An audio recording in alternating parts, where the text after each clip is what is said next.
Whenever we finish a project, we do a lot of soul searching. A lot of reference got kicked around. The Seven Samurai, the Magnificent Seven. We talked very early on about showing off a more human approach to Spartans. We definitely focused on trying to go back to sort of the core of what made Halo CE, the Combat Evolved, the sort of phenomenon that it is. I remember my first time playing Halo, and I was in that first level, and after winding through these technical corridors, fighting aliens, and then I step out into this world, and it just opens up in front of me, and it's beautiful and alien and huge. That was a sort of seminal moment for me, and I think that's part of what we want to capture in Reach.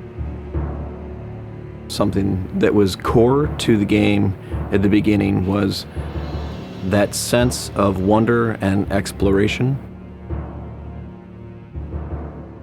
We started with a series of events. We basically set out like, okay, from this date on Reach to this date, we built a military campaign.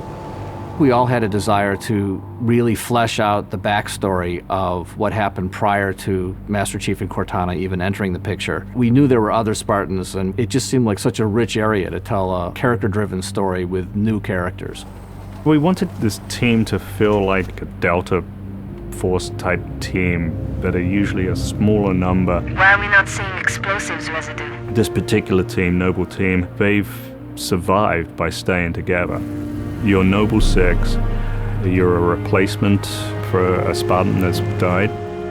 You're experiencing this story, boots in the mud.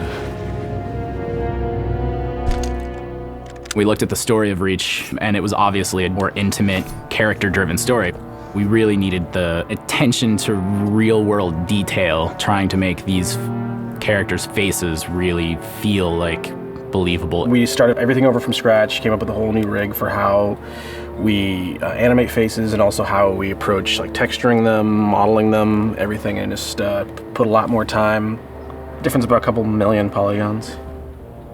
We absolutely want Reach to tell a human story, and that's going to require us to invest significantly into higher fidelity models, much more open environments, larger numbers of AI than ever before in a Halo game.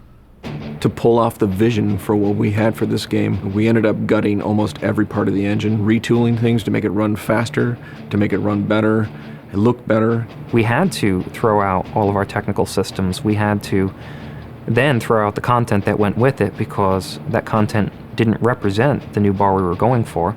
Copy that, on our way. Don't need command to tell me. Been on hers half my life. Let's shoot it. We've got a great team of guys, and they could take motion capture and they could make the poses way more dynamic, way more expressive. Those changes bring out the life, they bring out the style of our characters. We had probably 4 times the amount of polygons to play with this time around, which gave us a lot more freedom and creativity in what we wanted to achieve. When you look at total engineers that are actually putting code that are actually affecting this game, I mean, it's massive, 30 plus guys, it's crazy. When you shoot a rock face, you'll see sparks, rock chips, dust. In Halo 3, we had a maximum of 100 colliding particles. In Halo Reach, we have thousands. We've got much more customizable Spartans than we've ever had in the past. The number of polygons we can draw at one time has skyrocketed. It's changed the way we build things up close as well as out far. This is where Noble Team arrives, and then you're going to work your way down, all the way down these terraces. Big open environments, epic skyboxes. These are things that are quintessential to Halo. Like, we're building a planet that exists 500 years from now. We want to build spaces that you want to explore. We want to put twice as many characters, vehicles, and weapons into that environment.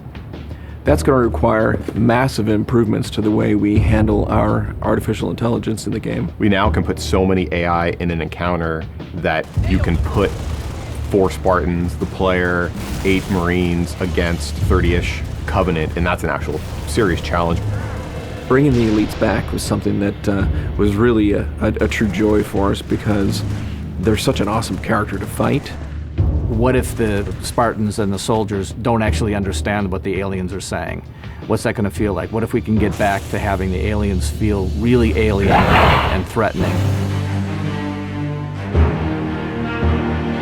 these people and this planet and this story deserve something new and different.